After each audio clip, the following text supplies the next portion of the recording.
It's the moment you didn't know you're waiting for.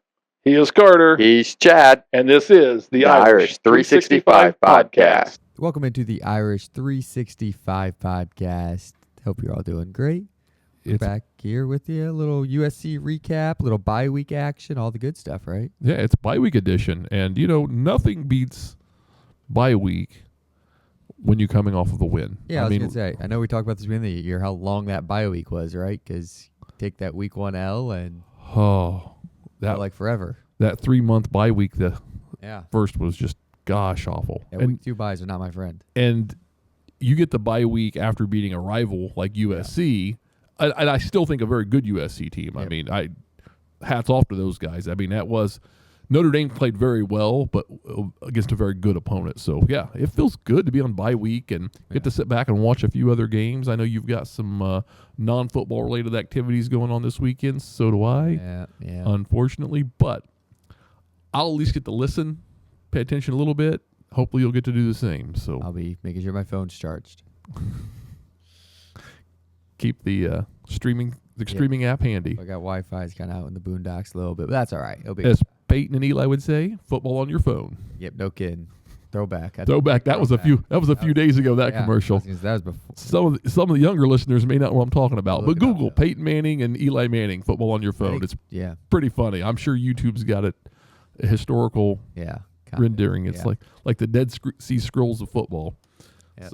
So yeah, let's go back. It's a busy week, crazy week. On the personal side of things, which we're not complaining. Life's good. Yep. Life's good in general, I think, right now. Yeah. So happy with that. But just getting a chance to sit down and hit the pod until the weekend. So let's. And I'm gonna be honest. Last Sunday, my voice was about gone.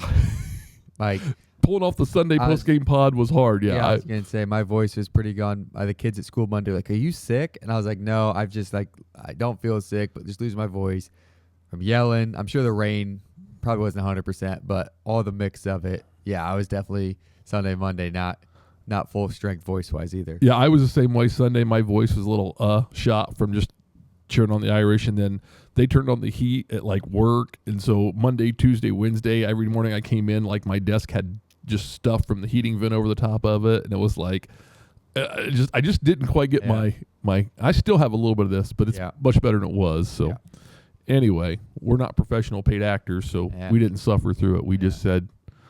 Yeah, I say we didn't do all the drinking the tea and all that stuff either. That's right. I don't drink tea. Nope. I don't drink hot drinks. No, me that's a whole off-season discussion. Yeah. Hot drinks, good or bad. Yeah. You'll drink a hot cocoa every now and then, won't you? Not very often. Yeah. It's the thought that seems really great. I've done it. I've got a hot chocolate. It's like, it's chocolate. It's hot. And then it's like, oh, I can't do it. But anyways, into the USC post game. Yeah. I mean, yes. The Irish, this is a must win coming in. I mean, both teams really, USC and Notre Dame, felt like a must-win playoff game, playoff atmosphere. USC wins the game, and they've clearly got themselves in the CFP. They still have a little bit of a path. Yeah. But, yeah, they needed to win. But not as dire as Notre Dame. Notre Dame doesn't get this win. We've got no shot. Yep. Because this is our last chance at beating a ranked team to have a decent – I mean, and I go back, and I've thought about this, and we'll talk CFP later. But, yeah, we needed this win. Yeah. So big game, both fronts. All the secondary conversation and all the discussion about the rivalry not renewed. Is it Notre Dame's fault? Is it USC's fault? Who's ducking who? That whole thing, just all that just builds onto this. And then you throw in a night game. You throw in Notre Dame had a ton of recruits coming to visit. Yeah. And don't follow recruiting. I've said it 100 times. It's hard to put a lot of hopes and dreams into. What now is 15, 16-year-old kids visiting campus. Yeah. If your life value and excitement is based on a 15-year-old that doesn't share your last name, it's even worse, right? I mean, if it's your own kid, you want the best, you're going to pay attention, but you just gotta temper that. But yeah, I mean, it was big from the school standpoint because these are a lot of 4 and 5 stars. Mm-hmm. Notre Dame is shopping down a different aisle, to quote a former coach. Yeah. With the recruiting right now. So a lot on the line for the Irish. Big game. I thought game day atmosphere on campus was great. Yeah. And I think I can't think what I saw. Someone ranked Notre Dame number 1 stadium. And I think someone number 3. Yeah, I've seen a couple. Just came out with the number 1 stadium in the country. Yeah, I've seen a number 1. I've seen a number 3 on a different one. So, the mantra, and I think we've said this for a while, the mantra about Notre Dame Stadium, it's cold, it's stale, people don't get loud. We've been killing that for I feel like 4 or 5 years. Yeah. And I think the rest of the world's starting to catch up. And I've heard some other podcasters, talk about, Notre Dame, it's quiet. It's like, yeah, it was, but your 1997 to 2017 Notre Dame it's different now. It's different. The last 5 to 7 years, I'm trying to remember what year me and you went up and scalped tickets for the USC game, and we got tickets that was probably 19. Could have been 18 or 19. Yeah, it was either 18 or 19. I want to say 19. And I remember we went and we got tickets last minute, and we were at the 40-ish yard line. It was USC. I mean, I remember we got it for under $100 a pop. Yeah, we were 40-yard line, 15 rows up. USC sideline, yeah. And then I think both of us left that game being it was kind of quiet in our area. Yeah. Because we were in definitely the higher expense. If you were to buy those face value seats, were definitely more expensive. You're going to be amongst more of the traditional season ticket holder, alumni, diehard, long-term fan base. And the atmosphere was not awesome. And I think that was 19. Yeah. Because you're getting into that 18, 19 time period, and they were starting 17 or 19. Yeah. I think it was 19. Yeah. Either way, it was definitely, we both walked away you could tell the crowd atmosphere was decent, but in that one, it wasn't phenomenal. In our section, but I left this weekend being the crowd brought it. I've said that after every game. A&M, IU last year, all these big games. But that was when Notre Dame was still doing the stand with ND thing. They were trying to get people. They were really trying to improve the crowd environment, because it wasn't. I can remember there was a time when people would stand and the ushers would come tell you to sit down. Yeah, the usher. So anyway, I think we're past that, and I think 2020, 2021, probably not the fall of 2020. Because no one came to the game except parents. Yeah, I think 21 forward, it's been. And I think maybe that time away helped a little bit. Yeah, absence. Yeah, heart grows fonder. So, but we can go a lot of games where it's just been the crowd's been electric. Ball starts, and I think what turned it for me is the first time you and I got the chance to sit in the suites a couple years ago, and I'm just we're going to be amongst the hoity-toities. The game atmosphere is not going to be. It's going to be a great experience, but it's not going to be the same. And we're sitting amongst people who they're in it. Yeah. And we've sat in that area multiple times since then, a couple times this year even, and the crowd has been in it at that level. So I think game atmosphere freaking it's on it. It's been on it. So then you go into the game, right? And we can kind of quickly recap the game. What more do you need to say? But I love me some Jeremiah Love. Yeah. And if you don't respect him, or if you get sick of him, we'll throw the other guy in there and you can pay the price. Yep. It's good. Room in the nation. Yeah. So I think that's the story of the game. And the other thing is, I think defensively we're coming into our own, and that coming into this game, that was kind of my thing. Yeah. The defense played okay against Miami, okay against A&M, and then they played a lot better. And I was on the maybe Ash isn't the guy. Yeah, that was my thought process, and I'm backing off of that stance. I'm coming away from that ledge now. Yeah. But it's okay, the defense is playing better. The communication seems to be better. Yeah. Guys aren't throwing up their hands. What are we doing? Who's communicating? And I'm okay. But who have we been playing? No disrespect to the schedule, but Boise State, NC State, Purdue, those aren't the same challenges that, A&M and Miami brought to us. And it's not the same challenge that, USC was going to bring. And I think A&M may be in the better offense. I think USC may be number 2, and I think maybe Miami was number 3 offenses we played. And I think I would love a rematch against Miami in the CFP.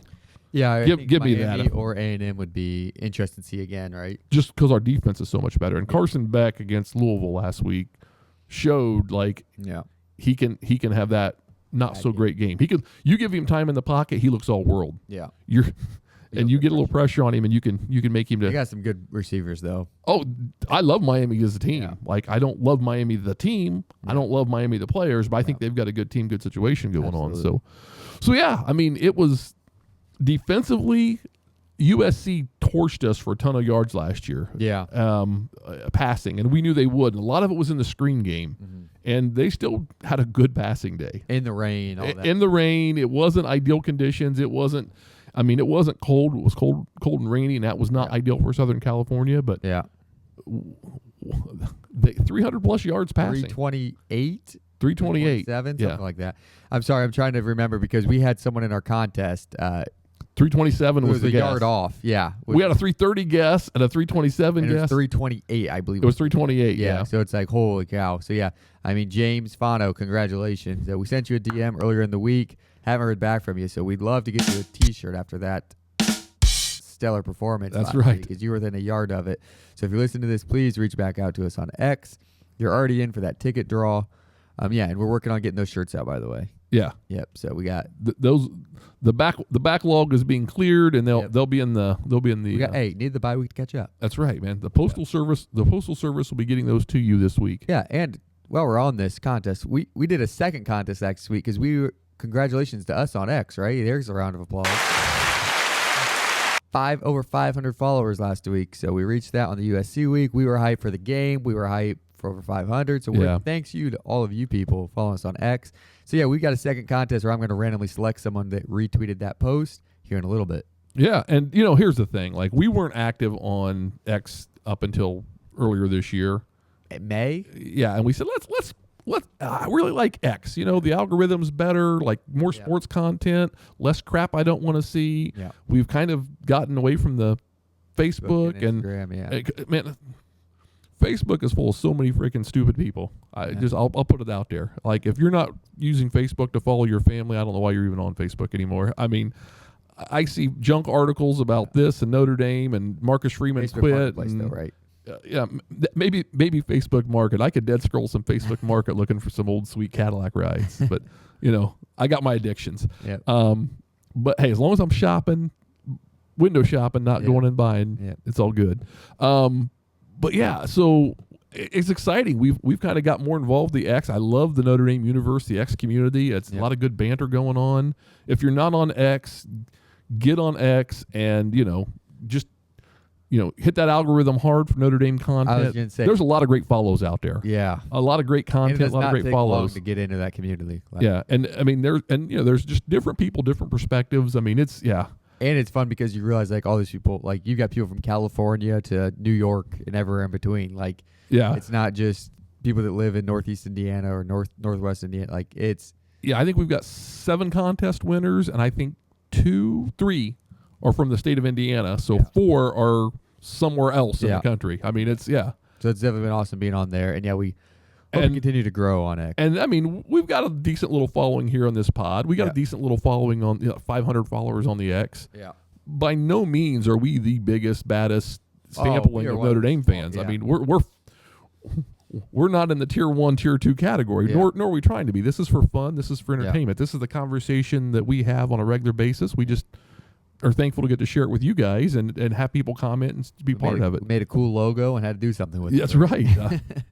Someone got fun and we've had fun with this. So and we're continuing to have fun with it. But yeah, so it's cool to get in that universe, and if you want to interact with Notre Dame fans, and the great thing about, like, with Facebook, the false statements and the craziness and the unfiltered is out there. Yeah. At least in the Notre Dame universe and in the X universe, there's community notes. And that's kind of fun. So when someone's putting up an AI video or whatever, you get a tag like, hey, this is AI, or there's no verified fact. You can kind of parse that out, because I've had people say, oh, I saw on Facebook that Marcus Freeman, left and he's going to go coach North Dakota State, or, it's like people put all kinds of clickbait. I think is worse on Facebook than it is on X. Yeah. And I know you do some stuff with the Instagram and some of those, and it's different, but X is my definitely daily go-to. Yeah, I mean, I use X for Notre Dame and sports in general. Yeah. And I try and keep a lot of the political stuff and other new stuff out of that area just because I want to have social be a fun place. So, but loving the X. Yeah, let's talk about some of the stuff that's been on the X recently. It's been the coaching carousel, right, around college football. I mean, how often in week 9 do you have so many big time coaches feel like they're on the hot seat? Big time coaches already fired. Big job openings. I mean, it's bananas. Absolutely. Yeah, this is not normally something you've got this early in the season. This is where you actually feel like multiple head coaches.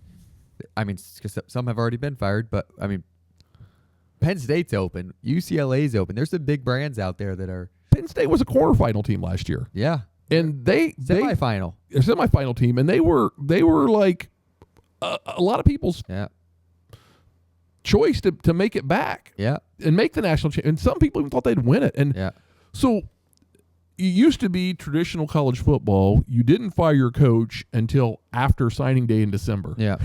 It was like signing day is December 19th and all the firings happen on the 20th or whatever, right? Yeah. And now we're firing coaches 5 weeks into the season. And buyouts are ridiculous. Now, is it because like signing day is early and NIL money and maybe like it doesn't mean as much, the coach doesn't mean as much as other things? Yeah. So let's just talk Penn State because I've thought about this a little bit recently. Yeah. And there's all these Penn State people that have been like, Marcus Freeman, whoever, right? Throwing out these names, right? And you're going to get a big name. And which, if you're a Penn State fan, you better be hoping you get a big name. If you fire James Franklin you fired week 6 or whatever. And James Franklin is to Penn State as Brian Kelly is to Notre Dame, right? I mean, he took a program that wasn't historically has been good. I mean, had a struggle period and came in, stabilized it, made him relevant. Didn't get over the hurdle, but boy, he got him close, right? And people forget that. Like, people need to recognize like where he picked that program up at. Yeah. Like, I feel like so many people forget that. And so same with Brian Kelly at Notre Dame. Like 6-6 seasons. They had a big scandal, obviously. Like, they were in a bad spot. They were in a really bad spot. But I mean, James Franklin did a lot for Penn State. And so now you're going to let him go. Yeah. And now you're going to go out and you got to have a big swing. You can't. Yeah, you either got to get like the next Kurt Signetti that they got at IU. You got to find this guy that's in a lower tier that's just ready to explode with the right situation, which is going to be controversial because you fired a coach that a lot of people liked in Franklin. Yeah. I know it kind of got a little tense there at the end after the UCLA loss, but a lot of people liked Franklin going into the season and thought he was the guy and thought it was unfair he can't win the big one.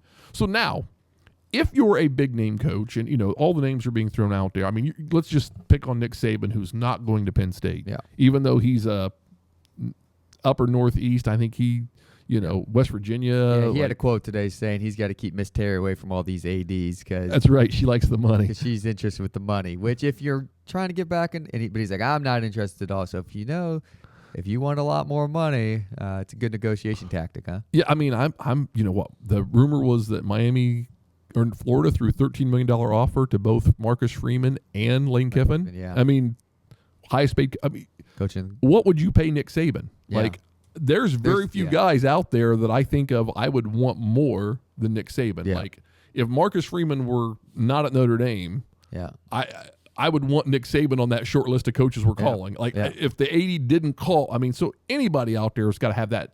At least make the call to his agent and say, is there a number that he would listen to come to our program? But if you're Nick Saban and you get that call from Penn State and it's $15 million a year, it's ridiculous money, right, to coach. Is Penn State more attractive or less attractive after firing Franklin? Because they have just said there is no room for error. There is no margin of error.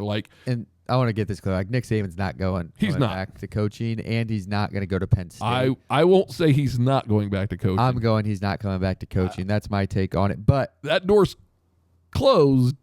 But if you're a level coach like Nick Saban, you're not as worried about it. But if you're an up-and-comer, then, you're not. Penn State's, it's an intriguing job, but you also know but you got no room there. But if you're Nick Saban, you're like, you know what? I can go there for 3 years, make $15 million a year. That's $45 million over 3 years and win one national championship.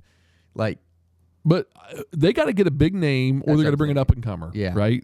And I don't know what big name would want to switch right now to Penn State because if you haven't won a national championship, Yeah, 4 years you're gonna be fired. How much leeway do you get? How much Yeah. leash do you get in those situations? I Yeah. mean, and it goes. We're picking on Penn State a little bit, but that goes for any of these coaching openings, right? Yeah. I mean, I think it's a little different when you talk about UCLA because they haven't had success. Florida hasn't had success. Oklahoma State's been kind of on the downward spiral. Like, Arkansas struggled. right, exactly. Yeah. They weren't a drive away from going to the national championship last year. Yeah. Like, And within, what is it, 7 games? And I think it's funny from the Penn State perspective, the names that keep coming up, are like Lane Kiffin, Marcus Freeman, Elko. Yeah. Like, no, you got to go find a guy that's in that tier 2 level that's ready to explode. Yeah. You can't go find that guy that's and yeah, I just think it's interesting. But I also think it's not as attractive if you're that guy because. But if you're Coach Orgeron, let's say, who's been unemployed, probably would be interested in a Penn State-like job, like a big job like that, or a Florida job, or an Arkansas, something like that. Yeah. I think Ed Orgeron in Florida makes so much sense on a lot of different levels. Yeah. But, yeah. I'm just saying, but why would he be attracted to Penn State if he goes 10-2 and thinks he could get fired still, right? Because if he goes 10-2 at Florida right now, he's probably like, all right, I'm going to be. We're on the up. Yeah. Yeah. Go 10-2. Go down to Arkansas. Go 10-2. Yeah, or 9-3. 8-4 for a couple years, and then you have one good CFP run, and you're locked up for another 6 to 8 years. Like, yeah, I think firing Franklin was the worst thing Penn State could have done mid-season. Yeah, because it killed like everything. Yeah, and I got thinking about it. I mean, because if they fired him at the end of this year and they end up going 6-6, there's like, okay, you went 6-6, you had a really bad year. There's at least a little more, but yeah, fired him mid-season after being there for 13 years. Yeah, or 11 years, 13 years, so whatever it is. So here's the other thing that I talked to a guy at work the other day who's an Ohio State guy, big Ohio State fan, and anyway, the conversation goes, if there was any coach that Ohio State would want, they're not looking for a coach, but if there was any coach they wanted, it'd be Marcus Freeman, right? And think about how close Ohio State was to potentially firing Ryan Day last year. Yeah. Like, he was on the hot seat after losing to Michigan, and then went on the run and won the national championship. And it's like, had they lost that first round of the college football playoffs, Tennessee would have beat them. Yeah. That seat would have probably been open. So, I mean, and you look at Penn State, and I mean, they were like on the cusp of beating Oregon, and then boom, they lost, and the slide happened. So it's like, okay, the leash is short, but a lot of kids that are committed to Penn State have left. How many kids are going to hit the transfer portal? Like, it's going to be tough for that next coach to come in and have an 8-9 win season. You're basically, I hate to say a program reset, but I mean, they can be 8-4, I think, over the next few years. But it's going to be hard to be national championship contenders right away. Yeah. So, like, it's a tough position, and Are you who are they going to get? Are you willing to take 3 to 4 steps back to try to take that one step forward? Right. Yeah. Like that's what they're basically saying. They want to take 3 to 4 steps away to try to take another shot at it versus continuing and hit that last step. And what was so they have to be realistic in that they're going to take 2 or 3 years. You're not going to have the Curt Cignetti situation happen very likely, where he came in from James Madison to IU, brought a bunch of his James Madison's players in, and quickly hit the transfer portal and built up. And I think that's interesting with Cignetti and he's IU. Done that before. Yeah, he's proven commodity there. So I'm saying he's brought guys from the last place, hit the portal, Can he do it again? I mean, can they find, because his name was thrown out there. Yeah. If you're Cignetti and you're at IU, why would you want to go to Penn State? Statue built for you, like having doing winning anything huge. They haven't done anything since I think 46 at IU. Like he's in a great spot, great program, all the support in the world. The IU fan base loves him. Like he's not leaving and going to Penn State. I can't see that happening. And I think it's interesting. I was talking to a guy that's a Purdue fan, and he's kind of given up on Purdue, and his daughter goes to IU, so he's both love and hate IU, and he's like, I gotta respect Cignetti though. And you do. I don't like Cignetti as an individual. He just rubs me the wrong way. He just a little arrogant, I guess, but he keeps backing it up. Google him. He wins unless he's playing Notre Dame. But if you've noticed, he hasn't been as much this year as he was last year, which you can tell is a tactic, which is smart. Yeah, which makes you respect him a little bit more because it was such like It was you could, it was might not have- strategic, yeah. right? You It's knew he needed some attention. It's us against the world. I've got to get attention, and that's the question, right? So now he's getting a lot of praise. Yeah. IU's getting a lot of love. Second best team in the the Big Nation. Ten, They're ranked 2 right now. Yeah. right? Like Yeah.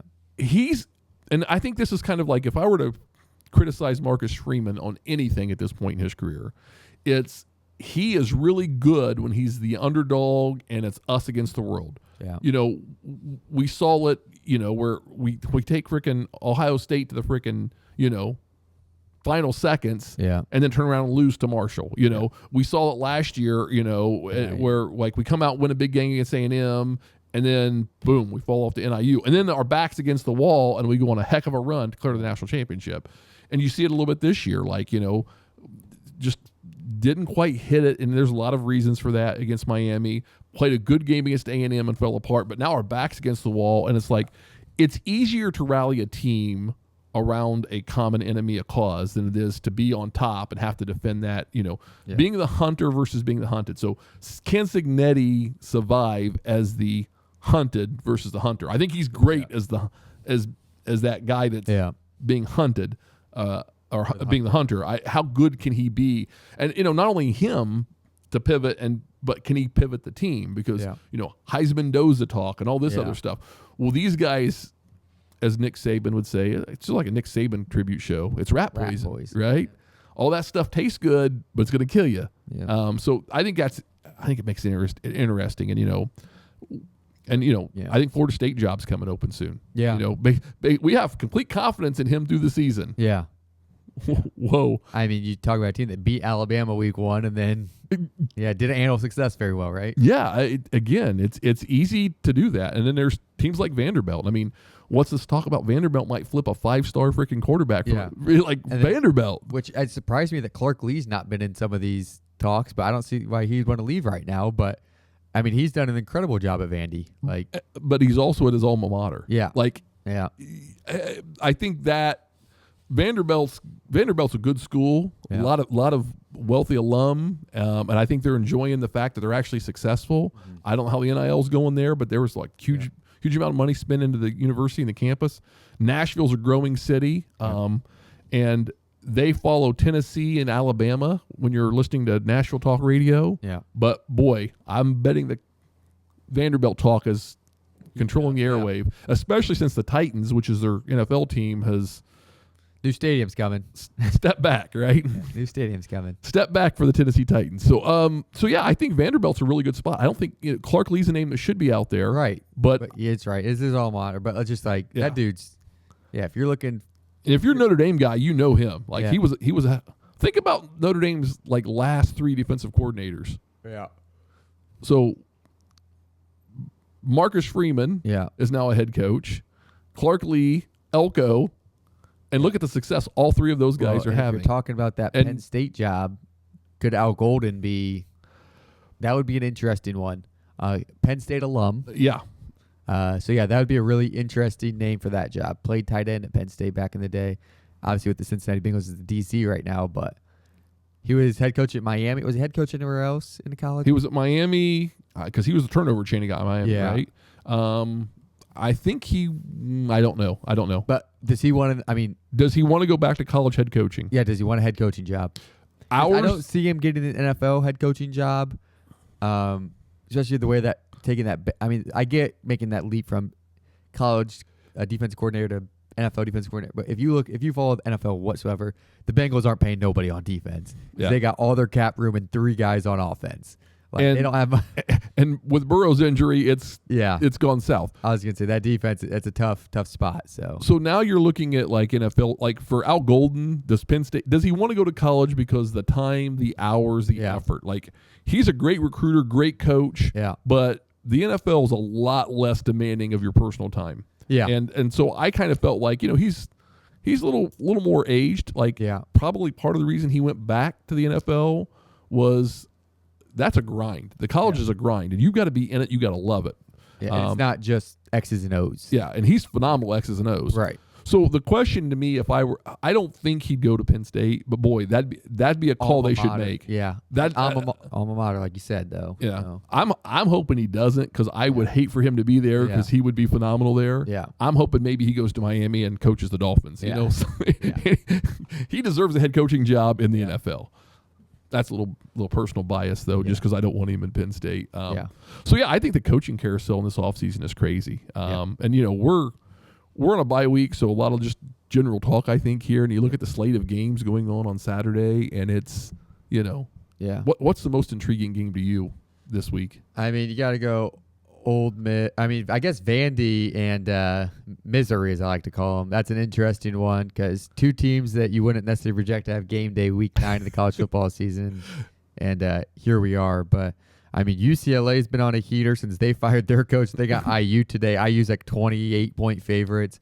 So that'll be an interesting one. And this is my feeling. IU is going to drop a game they shouldn't, only because it's going from the hunter to the hunted, you know, like situation.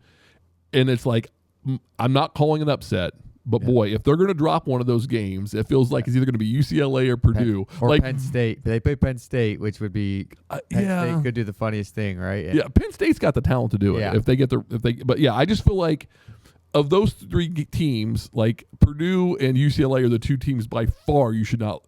Yeah. But you know, we'll see. Yeah, so I think the IU game's interesting today. Old Miss Oklahoma's another good one. It's got some intrigue, and yeah, I mean those are the big ones. Texas A&M, LSU need A&M to keep winning. Yeah, especially after that Miami loss, and then you got Battle of Michigan tonight, Michigan and Michigan State. And everybody, remember Elko at A&M was defensive coordinator for Brian Kelly. Yeah, and I think if anybody knows how to stunt a Brian Kelly offense, it's going to be Elko. Yeah, I like Elko in that game. We'll see how it plays out, but yeah, I think Big Game Brian needs to win bad. I was going to say because he could be another guy that's on the hot seat if he loses tonight. Because what would that be? 3 losses in a row? Yeah, they lost to Vandy, and fans are not happy. So I think he'll be on the hot seat if they lose to A&M and lose another ranked game. Yeah, because let's see, I think it's 3 straight losses. No, okay, never mind. They beat South Carolina, lost to Vandy, but then next week they got Alabama. They got a bye and then Alabama. So yeah, I mean this is an LSU team that if they lose to A&M, they lost to Old Miss. If they lose all their ranked games this year, LSU fans aren't going to be happy. What do you think the odds are that Brian Kelly gets fired from LSU, goes to Penn State, ends up at Penn State, and James Franklin gets hired at LSU? I feel like I made that comment in the preseason. Did I not?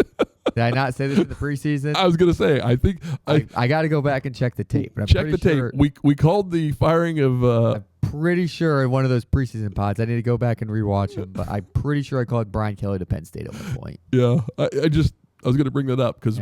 Would be our second preseason prediction of coaching fires and changes that would potentially come true. I need to go back and check it out. But so anyway, I called that one. I think that's crazy. It's crazy. I just can't believe the whole this many coaches thing gone at such big programs. Hey, you know what I was thinking about throwing out at you today just for fun? What's that? Conspiracy theory, right? I sent you and Jordan a text about a high school football game here in the local area that was just context of this game. A team in sectionals is up like a touchdown. 8 points. 8 points, yeah. And they're on the 10-yard line with like 10 seconds to go. Could have kicked a field goal and iced it. They decide to try and run a play, kill clock, right? Yeah. And they killed like 7 seconds of clock. Yeah. Anyway, offensive penalty, and in high school football, offensive penalty, you get an untimed down. Unlike most sports, so just kind of this crazy ending. Anyway, the team you gotta say it was a hook and lateral, and they scored like a 90-yard touchdown. They came back because of a holding. Yeah, so they get the ball like the 35-yard line. They couldn't decline the penalty because decline would have been a touchdown, so they had to accept it. In high school football, it's an untimed down. And then a Hail Mary from the 35 or 40 to tie it, 2-point conversion, go into overtime and win it. Yeah. So just crazy stuff. And I joked in the message and said, how deep does the NBA mafia gambling ring go? The no betting allowed league. Yeah, right? Yeah. So now I'm going to talk conspiracy theory. Oh, man. It's a good week for that. The missed call of hold against A&M. Mm-hmm.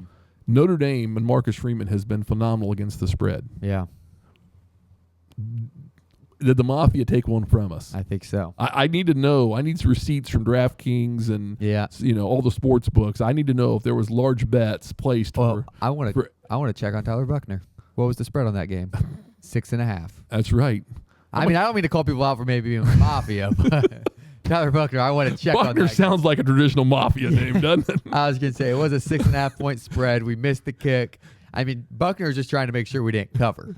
I mean, He didn't think we were going to lose off it. He was just trying to make sure we didn't You're just trying to cover. make sure he didn't. Yeah. He just I'm just don't saying. cover the spread. Yeah, he said. If he was a New Jersey kid like Peanut Butter and Jelly, Yeah, I'd be a little more California- nervous. That's out of California. I don't think Mafia ties nearly as much. So, anyway, I thought that was I thought about throwing that out at you. What do you think, man? You think the Mafia is into college football? Because we've seen some horrible, and I get some of the calls on the field. You miss them. replay though. But it's not just Notre Dame games. Yeah. And I saw the SEC has suspended a referee already from the Georgia Auburn. There's been some replays throughout college football across the landscape. It's like, and but most of them haven't been like the big ACC ones because they're giving you the inside access yeah, like that, which is so cool. Like the inside, like the replay studio to the ref, and it hasn't been in those games. You haven't seen those terrible calls. Like it makes sense, but yeah, some of those other lower ACC crews and yeah. You know what the average NFL or NCAA ref makes? I have no idea. 100,000, 80,000, high, low. You're high. Now the average NCAA ref makes like 62 a year. Yeah. Now, Is that including Division III? that's probably some Division II, Division III. I think starting pay is like $24,000 a year, something like that. So that's a good part-time job if you like football but the better refs. But let's just say that the average Division I ref's making $80,000, $90,000 a year. Mm-hmm.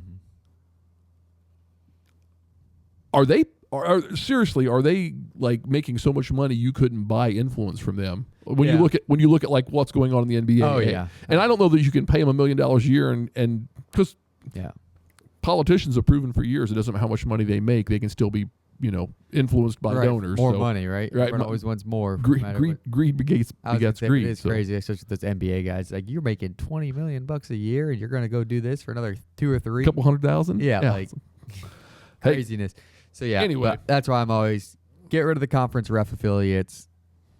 Just make the NCAA have refs. Yeah, that's Division where the I. NCAA could bring value to the whole thing, and they've lost control. Yep. Is just say we're going to do away with conference affiliation of refs. We're just Yep. going to have refs, and we're going to assign the best refs to the best games, and Yep. like that's where the NCAA could bring value and Oh. salvage the whole thing. They won't because the NCAA is inept. Worthless. And I don't. Yeah, I hate to bash the NCAA, but I find it hard to support them in some cases. Yeah. Like They don't come make on. it easy to give you. Like this I want to like you, and you won't give me reasons. Like why you gotta make it hard? So Yeah. anyway, I was gonna throw that out there for fun. I thought it'd be an interesting conversation. I do not think that the Mafia is paying off referees. I just think it's crazy times we live in. human error. Notre Dame is not, Not getting the going to go top play refs, poker though. but yeah, I'm not. Hey, Not going to celebrity poker events. that's right. Or I need some X-ray glasses first. If Chauncey Billups invites me to a poker game, I'm out. Yeah, no kidding. I think he was about to, but I'm going to decline. Yeah, The Irish 65 podcast will not be there, Chauncey. I'm that's right. Just save the invite. Yeah. So yeah. So what else, man, in the college football landscape? Anything else? Not that, I think we covered most of it. It's bye week. We talk about this a little bit before we get into it. Boston College next week, and we're going to make our one road trip for the year. Yeah, Irish 365 is going on site to BC. I'm excited. Yeah. Not that this is the rivalry game that USC is, but it's Yeah, it used to be a little bigger of a rivalry, not Yeah. as much as it used to be, but trophy on the line. yeah. I've got this sick thing about like watching Notre Dame games and not leaving before they're over. And I go back to 1993. I was in college. Jason Turney was down at IU. I was watching Notre Dame game. It was like we're going down to IU. All my buddies are like, "Hey, we gotta get in the car, go like after the game." And we left at halftime because I'm like, Notre Dame's gonna win. I'll listen to it in the car. I listened to the IU game or the Notre Dame Boston College game in '93 in the car on the way to IU. And we lost on a last-second field goal. I think two things happened subliminally that day. One is I'm never leaving the freaking stop watching the game to go on TV. And two, I was so mad, I think, from like Indianapolis to Bloomington, and this is before the 69 extension existed, I did not say a word in the car. I was so I think two things happened subconsciously that day. I didn't talk after losses, and I didn't leave games early. I didn't give up on games, even if it was just on television. So I think I really kind of figured that out. So Boston College is a different place for me, because they prevented what should have been a national championship that was awarded to Florida State, and should have been our last national championship. And who knows, if we go on that one, How do things change? there might have been some others come along the way. I mean, that was kind of the start of the end for the Lou Holtz era. So I love the rivalry. There's a lot of tradition. I mean, Boston's a cool city, so I'm excited to to get out there and spend some time in Boston. It's gonna this what 40,000, 50,000 person stadium. It's super super small, but because 40,000 people is a lot of people. But yeah, I mean, it's a compact stadium. It's a smaller stadium in the middle of the on the edge, middle city. I mean, it's like we've been to Georgia Tech, and it's just in the middle of a big city vibe. I mean, so there's just a lot of cool stuff. And we won't know till probably Sunday. When's kickoff going to be? We're convinced it's noon. But yeah, we don't know. I don't run a TV production. Yeah, so there's a whole lot of decisions. What channel will it be on? Yeah. Was it going to be a CW game? I mean, is it? You assume ABC, ESPN. It's not going to be ACC Network. I can tell you that because they're booked all day. But yeah, that would have been the logical. This to be the game that the ACC Network picked up. Yeah. But there's some good ACC games on, and they had to pick one. And so probably some that mean more. And I don't think anybody's expecting the Boston College upset. I mean, no one's expecting Doug Flutie's son to show up and throw a Hail Mary like he did against Miami back in the day. But it's going to be an exciting trip. I'm excited for it. I mean, ought to be a good time. So we'll hit a pregame pod later this week and get that out to you guys. So if you got any questions about comments about BC comments, let's throw them out at us on the X, man. Get on the X and hit us. Or the YouTube comments. We do check those too. I know we sometimes. Yeah, YouTube. We get quite a bit of comments on the YouTube comments. Get on there. Hit us up. Or the X. Some of the Spotify pod, sometimes we get comment, not very often. I get a lot of likes and thumbs ups and things of that nature. So we're getting a lot of support, and you can find us pod on a lot of different platforms. I think YouTube and X are where you can engage with us the most. It's the easiest. But we're on Apple, we're on Amazon, we're on all those. Yeah, and there's listeners on all those pods. I don't know how many.